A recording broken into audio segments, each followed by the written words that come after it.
시청자 여러분, 그동안 평안하셨습니까? 우리 계속해서 요한계시록을 공부하고 있습니다. 참 22장 중에서 벌써 우리가 13장을 이제 지나가고 있죠. 13장을 시작했는데 성경 공부하는 것이 이렇게 쉬운 건 아닙니다. 뭐 이렇게 감동적인 설교를 듣는 거, 은혜의 설교를 듣는 것은 참 우리가 굉장히 편안하고, 그런데 하나님의 말씀을 공부하는 시간은 어쩐지 좀 설교 듣는 시간보다는 좀 덜 은혜가 되는 것 같지만 사실 그렇지 않습니다. 우리가 고기를 씹으면 씹을수록 더 맛있죠. 그러나 단 음식은 그냥 달고 달콤하지만 그냥 지나가면 끝납니다. 그렇기 때문에 능력이 되질 않죠. 그러므로 우리가 끈기 있게 말씀을 배워야 될 것입니다.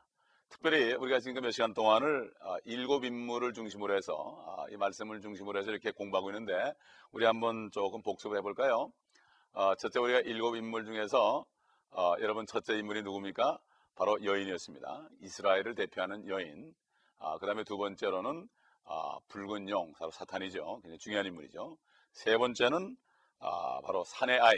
이 산의 아이는 바로 예수 그리스도, 또 환난 중에 나타날 구원자.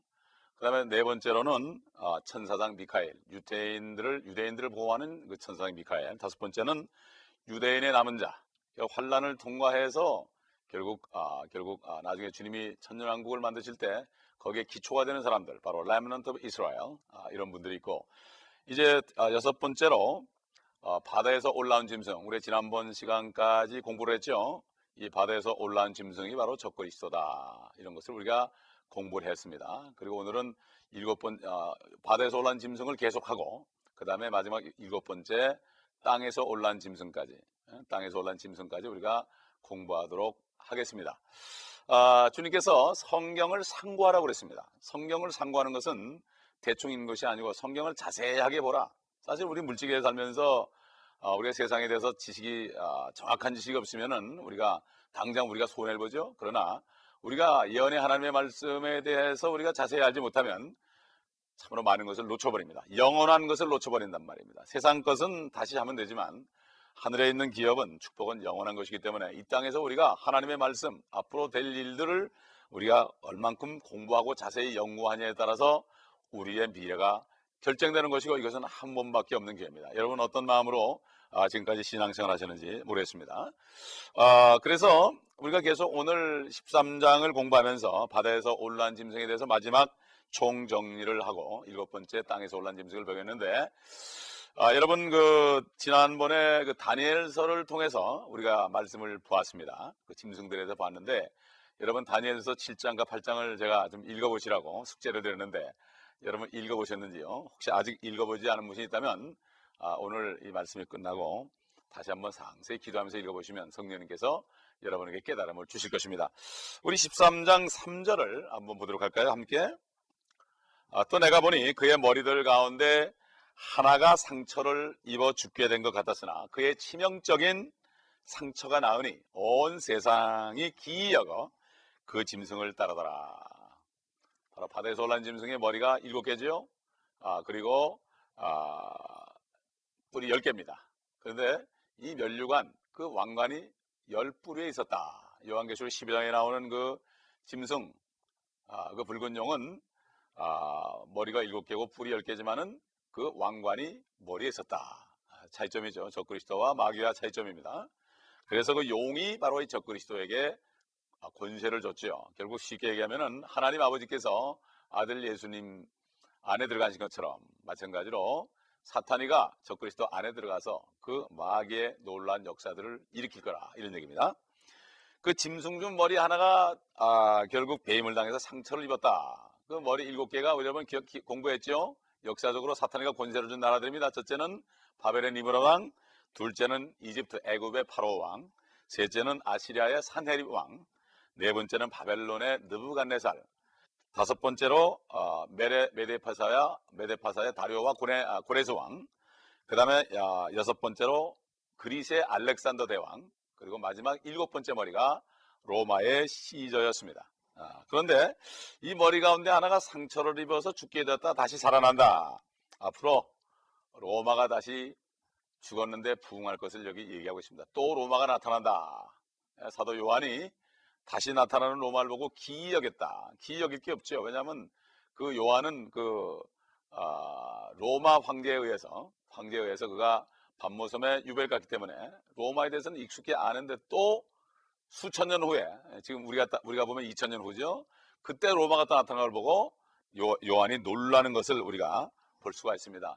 우리 2절은 다음에 나중에 보기라고 13장 4절, 우리가 3절 이후니까 4절 보겠습니다. 4절 보겠습니다. 그러면 사람들이 그 짐승에게 권세를 준 용에게 경배하고 또 그 짐승에게도 경배하며 말하기를 누가 그 짐승과 같으며 누가 감히 그와 더불어 싸울 수 있으리요. 엄청난 그 힘을 가지고 있죠. 사탄이가 권세를 준 사람이니까 얼마나 힘이 있겠습니까? 천사 하나도 아시리아 군대를 18만 5천을 그냥 하룻밤새 죽일 수 있는데 사탄이는 하나님 버금가는 능력을 받은 것을 우리가 알아야 됩니다. 여기 짐승에게 경배했다. 짐승에게 권세를 준 용, 마귀에게 경배했다. 이 경배라는 단어, 요즘 우리 경배와 찬양을 많이 드리는데 경배라는 단어가 헬라어로 프로스코네오라는 말입니다. 프로스코네오라는 말이 있어요. 뭐 이것에 대해서는 여러분 자세하게 알 필요는 없고 그 뜻이 뭔가 하면은 입을 맞춘다는 뜻입니다. 원래 경배의 뜻이 입을 맞춘다는 거예요. 시편 2편에 보면은 그 아들의 입 맞추지 않으면 죽으리라고 그랬죠. 그렇기 때문에 그 아들을 경배하는 것은 입 맞추는 거예요. 보면 미국 분들은 참 상당히 행동을 많이 합니다. 경배 찬양하면서도 그냥 무릎을 꿇어가지고 땅바닥에 절을 하는, 주님 앞에 절을 하는 이런 모습을 많이 볼 수 있어요. 예배 드릴 때. 우리 한국 분들은 좀 유교적인 전통이 있어가지고 좀 옆에 사람 때문에 잘 못하는데 미국 사람들은 무릎을 꿇고 그냥 고개를 조아립니다. 뭐 모슬렘 신자 보세요. 그들은 참 하나님이 아닌 분에게도 막 그냥 입을 맞추고 머리를 조아리고 엉덩이를 하늘로 쳐들고 그러지 않습니까? 우리가 하나님을 정말 경배할 때 그런 마음으로 해야 되겠죠. 근데 여기 지금 경배하는 것은 사람들이 하나님께 경배하는 것이 아니라 마귀, 용에게 경배한다 이런 얘기죠. 입 맞춘다는 뜻이다. 우리 지난번에 공부했지만 계시록 9장 20절에 보면 환란 때 사람들이 큰 재앙을 받으면서도 회개하지 않고 오히려 금, 은, 동, 돌, 나무로 된 목석 우상들을 섬긴다, 경배한다. 여기도 입 맞춘다는 뜻이에요. 사실 그렇지 않습니까? 그 돈을 경배하는 사람들 많죠. 예, 많습니다. 돈에는 누가 들어있습니까? 한국 돈에는 세종대왕이 들어있고 미국 돈에는 조지 워싱턴, 그 다음에 링컨, 제퍼슨 뭐 이런 분들, 영국 돈에는 엘리자베스 여왕, 그 왕들이 다 들어가 있죠. 왜 그렇습니까? 왕들은 경배를 받기 원하는 거죠. 돈을 섬기는 사람은 그 안에 있는 왕들에게 입을 맞추는 겁니다. 그러나 하나님을 섬기는 사람은 하나님께 입 맞추는 거죠. 주님께서 너희가 재물과 하나님을 겸하여 섬길 수 없다. 거기에 재물을 만이라고 그러지 않고 킹제임스 버전에 보면은 매몬 그랬습니다. 매몬은 신의 이름입니다. 그렇기 때문에 물질 뒤에는 바로 세상 왕 임금인 마귀가 숨어있기 때문에 결국 돈을 참 경배하고 돈의 수전노가 된 사람들은 그 속에 들어있는 사탄에게 입을 맞추는 것이다. 바로 경배하는 것이다. 아무리 교회에서 경배와 찬양을 드려도 내가 평상시에 하나님보다 돈을 물질을 더 섬기는 사람은 사실은 하나님께 경배하는 것이 아니고 입술로는 경배하지만 속의 마음은 결국 마귀에게 입 맞추는 것이다. 이런 얘기입니다. 예수님께서는 중심을 보시는 하나님입니다. 여러분 어떻습니까? 그렇죠? 찬송을 드려도 내 안에 찬송이 있어서 흘러나와야지 겉에 입술만 하는 찬송은 주님 받지 않습니다. 호흡 있는 자마다 주 여호와를 찬양할지어라. 우리는 주님을 찬양할 의무가 있습니다. 우리 로마서 참고로 11장 4절을 보면 좀 신학시대 우리 사도 바울을 통해서 하신 말씀 가운데 또 말씀이 들어있죠. 제가 읽어보겠습니다. 여러분 화면을 보시고 같이 읽죠. 하나님께서 그에게 하신 대답이 무엇이냐? 내가 나를 위하여 바알의 형상에 무릎을 꿇지 아니한 7,000명을 남겨두었으니 두었노라 하셨느니라. 바알의 무릎을 꿇지 아니한 7,000명을 남겨두었다. 무릎을 꿇지 않았다. 왜 무릎을 꿇는 것인가? 입 맞추기 위해서 꿇는 것입니다. 그거에 어디 나오느냐? 열왕기상 19장을 보면 나와요. 19장 18절을 보면은 무릎을 꿇는 것이 무엇인가를 압니다. 여기 동일한 말씀, 사도 바울이 인용한 말씀이 나오는데 거기에는 어떻게 표현되어 있는가 보겠습니다. 그러나 내가 나를 위하여 이스라엘에 아직 7,000명을 남겨두었나니 같은 내용이죠. 예, 사도 바울이 꼭 구약을 인용했습니다. 곧 바알에게 입맞추지 아니한 모든 입이라 하시니라. 아까 로마서 11장 4절에는 바알에 무릎 꿇지 않은 7,000명인데 열왕기상 19장 18절은 발에게 입 맞추지 아니한 모든 입이라. 결국 무릎을 꿇고 경배하는 것은 입을 맞추는 것과 상관이 있습니다. 참, 저 로마에 있는 큰 성에 있는 분이 나라들을 다닐 때마다 비행기에서 내리면은 땅에다가 입을 맞춥니다. 우리 예수님께서 가룟 유다에게, 가룟 유다가 어떻게 했습니까? 주님을 팔 때. 우리 잘 알지만 성경을 찾아볼까요? 누가복음 22장 48절에 이렇게 말했습니다. 예수께서 거기에 말씀하시기를, 유다야, 네가 입맞춤으로 인자를 배반하느냐? 주님을 팔 때 입을 맞췄습니다. 똑같이 입을 맞출지라도 팔면서 입을 맞추는 입과 정말 경배하면서 입을 맞추는 입이 많습니다. 우리가 교회에서 입술로 우리가 주님을 찬양할지라도 진정으로 세상의 어떤 것보다도 주님만을 섬길 때 이게 바로 입 맞추는 거죠. 진짜 경배하는 거지. 내가 찬송과 경배를 드리면서 실질적으로 세상을 따라가는 사람은 야고보 기자가 말씀하신 것처럼 세상이나 세상에 있는 것들을 사랑하지 말라. 세상을 살아가는 것이 하나님과 원수됨을 알지 못하느냐. 그렇기 때문에 우리가 세상을 살아가면서 양다리 걸치고 있을 때 찬양은 주님을 팔기 위한 그러한 입맞춤이라는 것을 기억해야 됩니다. 얼마나 많은 사람들이 사업을 할 때도 하나님이 기뻐하지 않는 사업을 하면서 돈을 법니다. 그러면서 교회 와서 경배와 찬양을 합니다. 우리가 다시 한번 생각해 볼 필요가 있습니다. 술을 파는 사람이 어떻게 주님을 경배할 수 있겠습니까? 어차피 누가 먹으니까 그렇다고요? 그렇지 않습니다.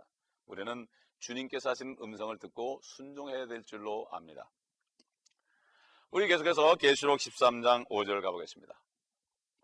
그 짐승이 큰 일들과 모독하는 말들을 하는 입을 받았으며 42달 동안 활동한 권세를 받았더라.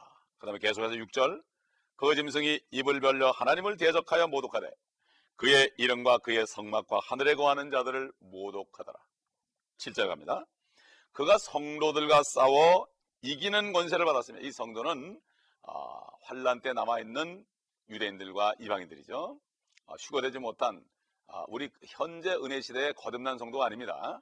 환란 때에 가서 믿은 사람들, 이런 사람들이 바로 성도들이죠.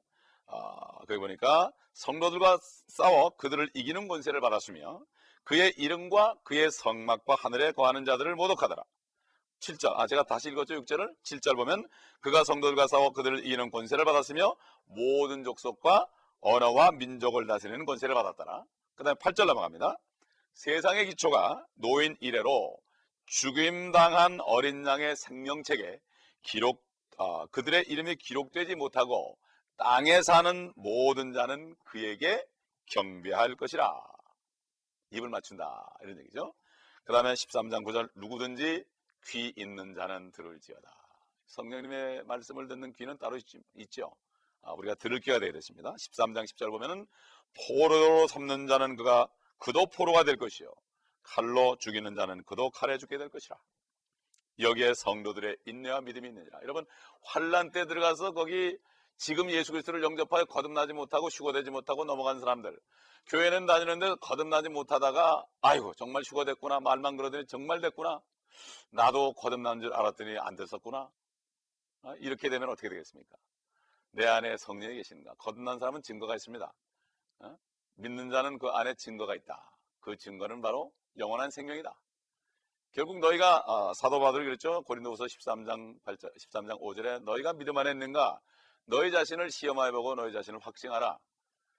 예수 그리스도가 너희 안에 계신 것을 너희가 스스로 알지 못하느냐? 그렇지 않으면 너는 버린 자니라 그랬어요. 예수 그리스도가 안에 계셔야 됩니다. 어떻게 합니까? 안에 계시면 알게 되어 있습니다. 그런 분들은 주님의 음성을 듣고 순종하게 되어 있습니다. 그렇기 때문에 환란 때 가서 유대인들은 그때 가서 예수 그리스도가 하나님인 줄 알고 그때 믿습니다. 그러나 성령은 거듭나지 못합니다.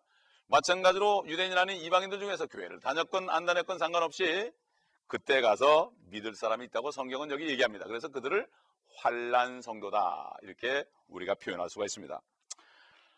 여기서 말하는 다른 짐승이 나오는데 이게 결국 거짓 선지자고, 이것은 바로 유다가 적그리스도로 부활하듯이 그 어떤 다른 자가 거짓 선지자로 부활할 것을 얘기하고 있습니다. 그렇기 때문에 이것이 바로 땅에서 나온 짐승입니다. 마지막 7번째 땅에서 나온 짐승이다.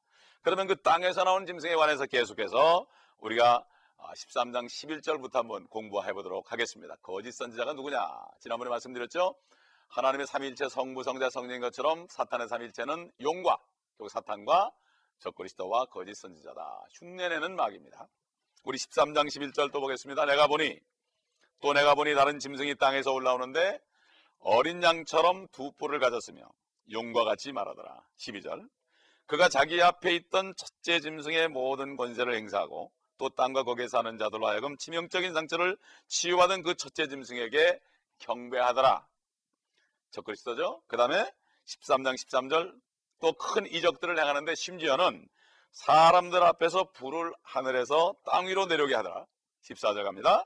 그가 짐승 앞에서 행할 권세를 받아 그 같은 기적들을 통하여 땅에 거하는 자들에게 말하기를 칼로 상처를 입었다가 살아난 그 짐승을 위하여 형상을 만들어야 한다고 하더라. 결국 거짓 선자가 이제 적그리스도에게 숭배하며 그를 높입니다. 우리 성령님께서 하나님을, 우리 주님을 높이듯이 이 마귀의 바로 영인 그 거짓 선지자도 이런 것을 알 수가 있죠. 적그리스도는 형상을 사용하는 우상 숭배자예요. 그렇기 때문에 스가랴 11장 17절 보면은 그 우상 숭배자를 우상 목자라고 부릅니다. 우리 스가랴 11장 17절 볼까요? 양떼를 버려둔 우상 목자에게 화 있으리라. 칼이 그의 팔과 그의 오른 눈에 임하리니 그의 팔은 바싹 마르고 그의 오른 눈은 완전히 어둡게 되리라. 눈이 한쪽이 없습니다. 외눈입니다. 여러분 미국 돈 1불짜리 뒤에 보십시오. 피라미드 위에 눈이 하나 있습니다. 라틴어로 온 세계를 보는 눈이라고 되어 있습니다. 참 미국의 이런 미국 돈에 그게 새겨져 있다는 사실, 참으로 우리가 심각하게 기도하고 생각해 볼 문제가 있습니다. 우리 계속해서 계시록 13장 15절을 가보겠습니다. 또 그가 짐승의 형상에게 생명을 주는 권세를 받아, 우상의 생명을 주죠. 그 짐승의 형상으로 말도 하게 하고 그 짐승의 형상에게 경배하지 아니하는 자는 다 죽이도록 하니라. 이북에 옛날 김일성 동상 앞에 절하지 않으면 다 죽인다 그러죠. 몰래 많은 목사님들 가서 절 많이 한다고 그러는데 참 안타까운 일입니다. 이렇게 그때 되면은 김일성보다 더 능력 있는 적그리스도 앞에 어떻게 절을 안 하겠습니까? 지금도 하는데. 그러니까 우리가 지금 예수 그리스도를 영접하고 성령으로 확실히 거듭나서 예수 그리스도가 내 안에 있는 것을 내가 확인해야 됩니다. 그러지 않고 휴거 때 내가 못 올라가면 결국 엄청난 환란에 가면 이거야 보통 문제가 아닙니다. 그러므로 바로 오늘이 바로 구원받을 때요 은혜의 날이로다. 교회만 그냥 왔다 갔다 하는 분이 있다면 지금 정신을 차리시고 니고데모가 되지 마시고 성령으로 거듭나시기 바랍니다. 다시 태어나야 됩니다. 두 번 태어나야 됩니다. 첫 번째 태어난 것은 내추럴 버스고 두 번째는 스피리추얼 버스. 자연 출생, 어머니 뱃속에서 나오는 자연 출생. 두 번째 출생은 성령으로부터 나오는 출생, 하나님의 태 속에서 나오는 출생입니다. 우리는 오늘 이 순간을 통해 다시 한번 우리가 점검하고 예수 그리스도를 진심으로 영접할 때에 성령께서 안에 들어가 있어서 여러분을 거듭나게 하시고 여러분의 혼을 구원하시고 여러분 몸은 주님 오실 때 새 몸을 입을 소망 속에 살기 때문에 이 땅에 사는 동안에 어떤 것도 여러분을 낙심시킬 수가 없습니다. 우리 계속해서 13장 16절 17절을 우리 한번 계속 보겠습니다. 그가 모든 자, 즉 작은 자나 큰 자나 부자나 가난한 자나 자유자나 종이나 그들의 오른손이나 이마에 표를 받게 하고 그 표나 그 짐승의 이름이나 그의 숫자를 지닌 사람을 제외하고는 아무도 사거나 팔 수 없게 하더라. 이게 여러분 잘 아는 뭡니까? 666이죠. 그거 없으면 그로서라도 못 갑니다. 어떡하겠습니까? 그러니 보통 얘기가 아니죠. 결국 앞으로 이제 새로운 로마가 나타나서 지금 로마가 들어가는 종교가 있죠. 여러분 얘기하는데 아실 것입니다. 큰 성이 저 로마에 있습니다. 결국 거기에 그 종교의 모든 사람들을 끌어들여서 거기에 손을 넣고 꼼짝 못하게 하고 손바닥이나 이마에 이 666을 받지 않으면 아무도 음식을 살 수도 없고 물건을 사고 팔 수 없을 것이다. 이런 얘기입니다. 그래서 18절 보게 되면은 지혜가 여기 있으니 지각이 있는 자는 그 짐승의 숫자를 헤아려보라. 그것은 한 사람의 숫자이니 그의 숫자는 666이니라. 한 사람의 수입니다. 그냥 사람의 수가 아닙니다. 우리 개혁성경에 보면 그냥 사람의 수라고 되어 있는데 오리지널 가보게 되면은 한 사람의 수입니다. 숫자를 헤아려보랴. 헤아려 보십시다 한번. 여러분 히브리 말이나 헬라어는 철자마다 숫자가 있습니다. 수치가 있습니다. 그래서 예를 들어서 헬라어로 라틴이라는 말이 있어요. 라틴. 이걸 라테이노스인데 여기 보면은 뭐 자세히 설명할 필요는 없고 수치를 더해보게 되면은 666이 나옵니다. 예를 들어서 대표적인 그 포악한 황제 네로의 그 이름도 숫자를 다 합해보게 되면 666이 나옵니다. 그 다음에 사탄이라는 단어의 바벨론 말, 갈대어 말도 666이 되고, 마지막으로 이 교황, 옛날 역대 교황들이 이마에다가 붙였던 그러한 글이 있어요. 여러분 제가 보여드리겠습니다. 그 글이 Vicarius Filii Dei 하는 이런 글이 있습니다. 이 글이 있는데 이 글을 보게 되면은 여러분 놀라실 겁니다. 이것은 바로 수세기 걸쳐서 교황의 머리에 충실하게 붙어 있었는데 19세기 후반에 들어와서 추기경단에서 교황 이마에 그 거는 글씨를 빨리 띄라고 결정했습니다. 그 이유는 무언가 거기에 대한 거부하는 사람들이 있기 때문이죠. 그 비밀을 아는 사람들이 있었습니다. 아까 보여준 대로 Vicarius Filii Dei라는 숫자, 여러분 화면에 보시죠. 그 숫자라는 것은 그 글자에 하나하나에 있는 수치를 한번 더 해보겠습니다. 첫째로 거기 나온 V는 5, D는 500입니다. 그래서 V가 두 개 있으니까 곱하기 2하면 열이죠. D는 하나 있으니까 500. 그 다음에 C는 100이고 L은 50입니다. 50이에요. 그리고 I는 1입니다. 근데 거기 I가 6개 있어요. 그러니까 합하면 10, 500, 100, 56 하면 여러분 더해보세요. 510에다 610에다가 660에다가 666입니다. 합계가 666입니다. 그런데 보시면 저기 보면은 F라든가 E라든가 A라든가 R이라든가 S는 빠져있죠? 그 숫자는 수치가 없습니다. 그거를 빼게 되면은 F-E-A-R-S가 되니까 fierce, 두려움이다 하는 게 나옵니다. 두려움이라는 뜻과 666이 그 이마에 붙인 글자에 있었습니다. 그렇기 때문에 얼마나 무섭습니까? 그러므로 앞으로 나타날 적그리스도가 가진 숫자가 바로 666인데 지금까지 아까 본 것처럼 많은 적그리스도의 그러한 모형들이 있었습니다. 사울도 모형이고 히틀러도 그 모형이고 무솔리니도 모형이고 많은 사람이 모형이었는데 그 이름을 다 일일이 열거를 안 해서 그렇지 그 사람들의 이름을 보게 되면 전부가 666입니다. 여러분 놀라셨죠? 그리고 지금 있는 교황 머리에 있는 것도 바로 666이요. 다음에 진짜 적그리스도 나타나도 그건 그 사람 한 사람의 수다 666입니다. 옛날 아벨이 예수 그리스도의 모인 것처럼 첫사람 바벨의 니브롯도 바로 적그리스도 마귀의 모형이다.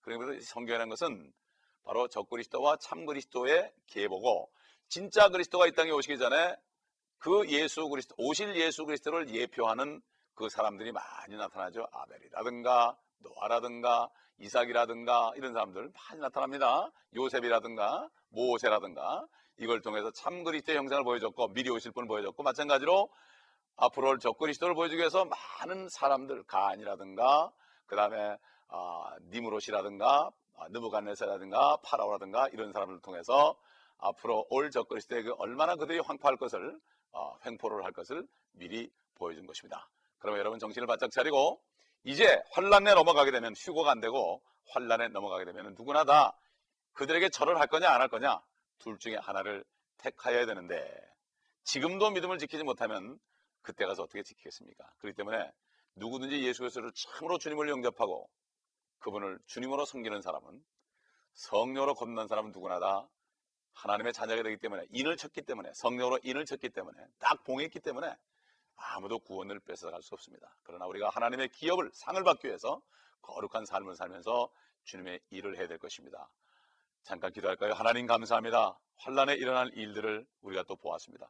바다에서 올라온 짐승, 땅에서 올라온 짐승을 통하여 환란 때 일어날 일들을 보았고 그 정체를 우리가 구체적으로 보았습니다. 아직까지도 예수 그리스도를 온전히 마음으로 영접하지 않은 분들이 있다면 지금 이 시간에 주님을 부르며 온전히 영접하고 구원받아 성령으로 거듭나서 하나님의 영원하신 생명의 안에 거하고 주님께서 안에 함께 거하는 삶을 누리다가 주님 오실 때 영광스럽게 주님 만나게 하옵소서. 주 예수 그리스도 이름으로 감사하게 기도드리나이다.